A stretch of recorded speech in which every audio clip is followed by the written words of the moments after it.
بسم الله الرحمن الرحيم نحمده ونصلي على رسوله الكريم أما بعد فأعوذ بالله من الشيطان الرجيم بسم الله الرحمن الرحيم كل نفس ذائقة الموت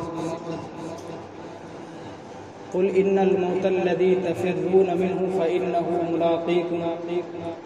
ثم تردون إلى عالم الغيب والشهادة فينبئكم بما كنتم تعملون صدق الله العظيم قال النبي صلى الله عليه وسلم كن في الدنيا كأنك غريب أو عابر سبيل أو كما قال عليه الصلاة والسلام پیام مرگ سے اے دل کیوں تیرا دم نکلتا ہے، پیام مرگ سے اے دل کیوں تیرا دم نکلتا ہے، مسافر روز جاتے ہیں یہ راستہ یوں ہی چلتا ہے، مومن کبھی ہوتا نہیں موت سے خائف، ایمان کا جوہر ہے بس اللہ سے ڈرنا، عمل سے زندگی پر غافلوں کا فخر کرنا ہے، یہ جینا کوئی جینا ہے جس کے ساتھ مرنا ہے۔ حضرات محترم، ارباب خاص و عام نے ہر چیز میں اختلاف کیا ہے، سب اپنا علیحدہ نظریہ، اپنا الگ الگ اختلافات بیان کرتے ہیں، اختلافات کی دنیا ہے، مثل مشہور ہے جتنے منہ اتنی بات، یہاں تک کہ اس دنیا نے خالق الارض والسماوات کی ذات اقدس تک کو نہیں چھوڑا، کسی نے 2 خدا تسلیم کیے، کسی نے 3 خدا تسلیم کیے، کسی نے خیر و شر کے خدا الگ الگ مانے، مشرکین عرب نے 360 خدا مانے، اور ہندو مذہب کے لوگوں نے تو حد ہی کر دی اور کہہ دیا کہ 33 کروڑ خدا ہے۔ اسی طرح مذاہب میں جھگڑا، عقائد میں جھگڑا، نبوت میں اختلاف، اسلام کفر شرک حق باطل سچ اور جھوٹ کے پلیٹ فارم بن گئے۔ میرے بھائیوں، دنیا میں کسی بھی مذہب، کسی بھی فرقے سے تعلق رکھنے والا انسان ہو، خواہ وہ مسلمان ہو، کافر ہو، مرد ہو، عورت ہو، عالم ہو یا جاہل ہو، سب کا اس بات پر اتفاق ہے کہ جو اس دنیا میں آیا یقیناً وہ ایک روز قبر کی طرف جائے گا، نہ آیا جو کہ باقی رہا، نہ ساغر رہا نہ ساقی رہا۔ حضرات محترم، موت ہر جاندار کے لیے کتنا بھیانک اور کیسا خطرناک لفظ ہے۔ موت سے ہر شخص بھاگتا ہے، بچہ ہو یا جوان، بوڑھا ہو یا بوڑھی، مرد ہو یا عورت، موت کی آواز کوئی سننا نہیں چاہتا، لیکن اس کے باوجود موت ہر ایک کے پاس آتی ہے، کبھی تو ماں کی گود میں آتی اور ماں کی آرزو کو خاک میں ملا کر رکھ دیتی ہے، اور کبھی تو یہ بھرپور جوانی میں آتی اور ہزاروں تمناؤں پر پانی پھیر دیتی ہے، کبھی تو یہ بڑھاپے میں آتی ہے۔ غرض موت ہر ایک کو آتی ہے، فرق اتنا کہ آج ان کی کل ہماری باری ہے۔ اسی کو اللہ رب العزت نے قرآن پاک میں ارشاد فرمایا، قُلْ إِنَّ الْمَوْتَ الَّذِي تَفِرُّونَ مِنْهُ فَإِنَّهُ مُلَاقِيكُمْ ثُمَّ تُرَدُّونَ إِلَى عَالِمِ الْغَيْبِ وَالشَّهَادَةِ فَيُنَبِّئُكُم بِمَا كُنتُمْ تَعْمَلُونَ۔ اے نبی فرما دیجئے، جس موت سے تم بھاگ رہے ہو، فرار کرتے ہو، وہ تمہیں کہیں ضرور آ ملے گی، اور تمہیں اس مالک حقیقی کی طرف لوٹنا ہے جو تمہارے ظاہر و باطن، اندر و باہر کا علم رکھتا ہے۔ اگر تم نے خدا اور اس کے رسول کے حکم کے مطابق زندگی گزاری تو فرشتوں سے کہا جائے گا کہ اس کا نامہ اعمال دائیں ہاتھ میں دے دو اور جنت میں داخل کر دو، اور یہ پیغام سنا دو کہ کبھی بھی موت نہیں آئے گی۔ لیکن اگر تم نے خدا اور اس کے رسول کے حکموں کو توڑ کر مخلوق خدا کو تکلیف دینے میں زندگی گزاری، حلال کو حلال اور حرام کو حرام نہیں سمجھا تھا، رشوت اور سود سے تم نے اپنی جیب کو بڑھاتا، یتیم اور بیواؤں کی مال پر ڈاکہ زنی کی تھی، تو کل قیامت کے دن ناکامی کا جھنڈا تمہارے پیچھے کی طرف سے بایاں ہاتھ میں پکڑایا جائے گا اور فرشتوں سے کہا جائے گا اس کم بخت کو لے جاؤ اور جہنم میں اندھے منہ ڈال دو۔ حضرات، دنیا میں انسان دولت کمانے اور حاصل کرنے کی بڑی کوشش کرتا ہے، راتوں میں جاگ کر، دنوں میں تھک ہار کر اور خون پسینہ ایک کر کے جمع کرتا ہے، لیکن انسان کو جب موت آتی ہے اور اس کی روح پرواز کر جاتی ہے تو لوگ ساری دولت لے لیتے ہیں، خواہ اس کے بدن پر کوئی معمولی سا زیور ہی کیوں نہ، اسے بھی اتار دیتے ہیں، اور اس کی دولت سے سوائے کفن کے اس کو کچھ حاصل نہیں ہوتا، ساری دولت یہیں پڑی رہ جاتی ہے۔ لوگ نہلا دھلا کر، کفن پہنا کر قبرستان کی طرف چل دیتے ہیں اور قبر میں دفنا کر سارے لوگ واپس آ جاتے ہیں۔ آج دنیا کی کوئی چیز اس کے ساتھ نہیں، صرف ایک چیز اس کے ساتھ رہ جاتی ہے اور وہ ہیں اس کے اعمال۔ اسی کو ہمارے آقا و مولا جناب تاجدار مدینہ احمد مجتبیٰ محمد مصطفیٰ صلی اللہ علیہ وسلم نے یہ ارشاد فرمایا کہ میت کے پیچھے تین چیزیں جاتی ہیں، یتبع المیت ثلاثۃ فیرجع اثنان ویبقى معه واحد، کہ میت کے پیچھے تین چیزیں جاتی ہیں، ان میں سے دو لوٹ آتی ہیں اور ایک رہ جاتی ہیں۔ میت کے پیچھے میت کا اعمال، اس کے اولاد اور اس کا مال جاتا ہے،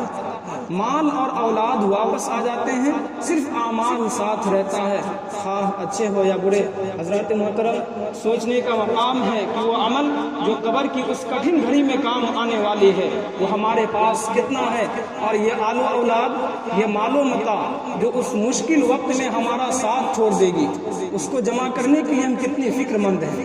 جمع کرنے کی کیا چیز تھی، جمع کیا کر رہے ہیں۔ میر انیس نے کیا خوب کہا کہ کیا کیا دنیا سے صاحب مال گئے، کیا کیا دنیا سے صاحب مال گئے، نہ دولت ساتھ گئی نہ اطفال گئے، پہنچا تو لحد تک آئے سب لوگ، ہمراہ اگر گئے تو اعمال گئے۔ یہی تجھ کو دھن ہے رہوں سب سے اعلیٰ، ہو زینت نرالی ہو فیشن نرالا، جیا کرتا ہے کیا یوں ہی مرنے والا، تجھے حسن ظاہر نے دھوکے میں ڈالا۔ حضرات محترم، سکندر بادشاہ کا نام آپ لوگوں نے سنا ہوگا، چنانچہ بہادری اور شجاعت میں بہت مشہور تھا۔ نوجوانی کے وقت یونان سے چلا اور فتح کرتا ہوا ہندوستان آ پہنچا، سرزمین پنجاب کو فتح کر لیا، یہیں سے آگے نہ بڑھا۔ یہیں سے جب اپنے وطن کی طرف واپس ہونے لگا تو راستے میں اس کی طبیعت خراب ہو گئی اور ایسا معلوم ہونے لگا کہ جان نہیں بچے گی، تو اس نے اپنے وزیروں کو بلایا اور کہا کہ دیکھو اب میرا آخری وقت ہے اور مجھے ایسا لگ رہا ہے کہ اب میری جان نہیں بچے گی۔ پھر سکندر بادشاہ نے کہا کہ اگر میں مر جاؤں تو کیا تم لوگ میرا کفن و دفن کر دو گے؟ سکندر بادشاہ نے کہا حضور، وزیروں نے کہا حضور، ہم نے زندگی بھر آپ کا نمک کھایا ہے، اگر ہم آپ کا کفن و دفن بھی نہیں کریں گے تو ہم سے زیادہ نمک حرام کون ہوگا؟ پھر سکندر بادشاہ نے کہا کہ اگر میں مر جاؤں تو کیا تم لوگ میرا کفن و دفن کر دو گے؟ وزیروں نے کہا حضور، ہم نے زندگی بھر آپ کا نمک کھایا ہے، اگر ہم آپ کا کفن و دفن بھی نہیں کریں گے تو ہم سے زیادہ نمک حرام کون ہوگا؟ پھر سکندر بادشاہ نے کہا کہ اگر میں مر جاؤں اور تم لوگ مجھے کفن پہنا کر دفن کے لیے جانا تو میرا ہاتھ کفن سے باہر نکال دینا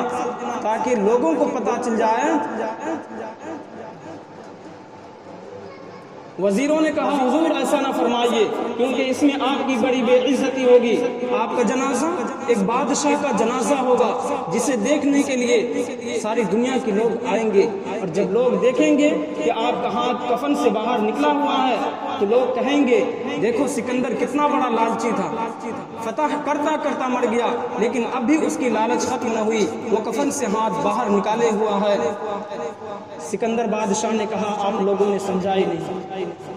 میں اس لیے ہاتھ باہر نکالنے کے لیے کہہ رہا ہوں تاکہ لوگوں کو پتہ چل جائے کہ 7 ملکوں کا بادشاہ جب آج دنیا سے جا رہا ہے تو وہ بھی خالی ہاتھ جا رہا، اس کے ہاتھ میں 1 روپیہ بھی نہیں۔ اجل نے نہ چھوڑا نہ کسرا ہی نہ دارا، اسی سے سکندر سا فاتح بھی ہارا، ہر ایک نے کیا کیا حسرت سدھارا، پڑا رہ گیا سب یہی کھاٹ سارا۔ حضرات محترم، اتنے بڑے بڑے بادشاہ دنیا سے خالی ہاتھ گئے، ہمارے پاس تو کچھ بھی نہیں، ہم تو بالکل ہی خالی ہاتھ جائیں گے، صرف ہمارے اعمال ہمارے ساتھ جائیں گے، خواہ اچھے ہوں یا برے۔ آج کا نوجوان یہ سوچتا ہے کہ ابھی تو جوانی ہے، اس سے کچھ فائدہ اٹھا لینے دو، جب داڑھی پک جائے گی تو ہم بھی نماز پڑھ لیا کریں گے، ہم بھی روزے رکھ لیا کریں گے۔ حالانکہ وہ جانتا ہے کہ انسان کو موت ماں کی گود میں بھی آ سکتی ہے، انسان کو موت بھرپور جوانی میں بھی آ سکتی ہے۔ موت نہ تو کسی کی جوانی دیکھتی ہے اور نہ کسی کی حسرت و یاس دیکھتی ہے۔ چنانچہ اللہ پاک قرآن پاک میں ارشاد فرماتا ہے، اذا جاء اجلهم فلا يستأخرون ساعة ولا يستقدمون، کہ جب تمہارا وقت متعینہ آ جائے گا پھر ایک لمحے کی بھی مہلت نہیں مل سکتی۔ حضرت سلیمان علیہ السلام کے پاس موت کا فرشتہ اس وقت آیا جبکہ آپ بیت المقدس کی تعمیر کرا رہے تھے۔ فرشتے نے اللہ کا پیغام سنایا، حضرت سلیمان علیہ السلام کو بڑی فکر ہوئی کہ بیت المقدس کی تعمیر ابھی باقی ہے، اور اللہ کا پیغام آ گیا۔ حضرت سلیمان علیہ السلام نے فرشتے سے کہا کہ اللہ سے جا کے عرض کرو کہ اے اللہ، تیرا بندہ سلیمان تھوڑی مہلت چاہتا ہے، اور وہ اس لیے کہ ابھی تیرے گھر کی تعمیر باقی ہے۔ حضرات، وہ بادشاہ جو ہواؤں پر حکومت کرتا تھا، وہ بادشاہ جو چرندوں کو، پرندوں کو، درندوں کو اپنے تابع کیے ہوا تھا، وہ بادشاہ جو پوری دنیا پر بادشاہت کرتا تھا، آج وہ زندگی کی بھیک مانگ رہا ہے۔ اللہ نے فرمایا، اے سلیمان، بیت المقدس کا کیوں بہانہ بنا رہے؟ تعمیر مکمل کرانا یہ کام تو ہمارا ہے۔ چنانچہ فوراً آپ کی روح قبض کر لی گئی۔ قرآن کہتا ہے، اذا جاء اجلهم فلا يستأخرون ساعة ولا يستقدمون، کہ جب موت کا وقت آ جائے گا تو تمہیں ایک لمحے کی بھی مہلت نہیں مل سکتی۔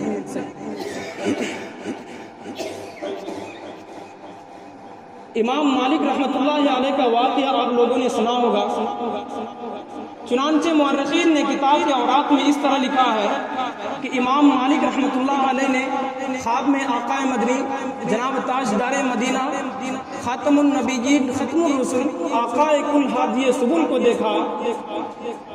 تو عرض کی، اے میرے محبوب، میں 17 برس سے مدینہ منورہ میں ہوں، فرما دیجئے میری موت کب آئے گی؟ پیغمبر صلی اللہ علیہ وسلم نے مسکرا کر آسمان کی طرف دیکھا اور ہاتھ کی 5 انگلیاں اٹھا دی۔ امام مالک رحمۃ اللہ علیہ حیران ہوئے کہ آخر 5 سے 5 دن یا 5 ہفتے یا 5 سال مراد ہے۔ علامہ ابن سیرین جو خواب کی تعبیر دینے میں وقت کے بہت بڑے امام تھے، امام مالک رحمۃ اللہ علیہ نے آدمی بھیجا کہ حضرت سے جا کے پوچھ کے آؤ گے اس کی تعبیر کیا ہے۔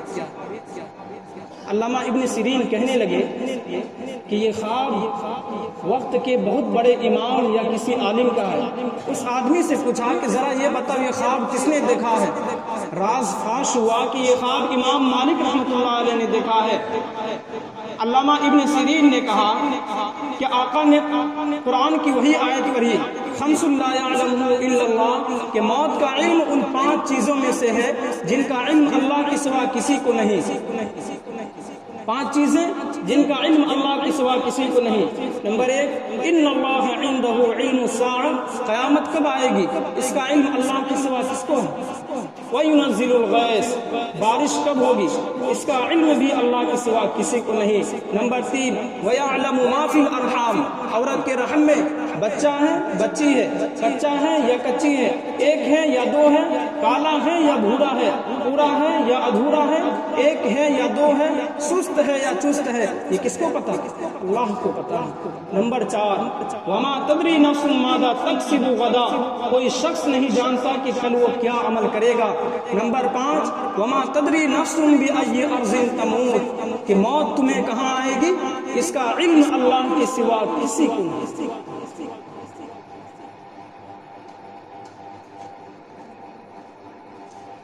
حضرات محترم،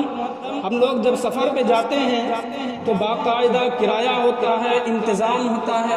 اہتمام ہوتا ہے، بستر ہوتا ہے. تو ہمارا یہ ایک لمبا سفر ہے قبر سے لے کر حشر تک کا. اس کے لیے ہم لوگ تیاری کریں. پیغمبر صلی اللہ علیہ وسلم کے رفیق سیدنا صدیق اکبر رضی اللہ عنہ فرماتے ہیں کہ جس کے پاس کوئی عمل نہیں، نہ نماز نہ روزہ، اور وہ کندھے پہ سوار ہو کے جا رہا ہے، یوں سمجھیے کہ وہ دریا میں بغیر کشتی کے جا رہا ہے، اب غرق ہونے کے سوا کوئی چارہ نہیں. میرے نبی صلی اللہ علیہ وسلم ہر جمعہ کو مسجد نبوی سے نکل کر جنت البقیع جایا کرتے تھے. جنت البقیع مدینہ کا ایک قبرستان ہے، اور فرمایا کرتے تھے میرے صحابہ تم بھی چلو تاکہ اس شہر خاموشہ کو دیکھیں جہاں لوگ چپ ہیں کہ بولتے نہیں، گئے تو نظر آتے نہیں. حضرات، ہم لوگ دوسروں کو اپنے کندھے پہ رکھ کے یہ عبرت حاصل کریں کہ جس طرح آج یہ دنیا سے خالی ہاتھ جا رہا ہے، اسی طرح ہمیں بھی کل دنیا سے خالی ہاتھ جانا ہے. اس لیے اللہ تبارک و تعالیٰ سے دعا کریں کہ اللہ تبارک و تعالیٰ ہمیں اور آپ کو اپنے حکموں پر چلنے والا بنائے، نبی پاک صلی اللہ علیہ وسلم کے طریقوں کو اپنانے والا بنائے، موت سے پہلے موت کی تیاری کرنے والا بنائے. آمین. وآخر دعوانا الحمدللہ رب العالمین.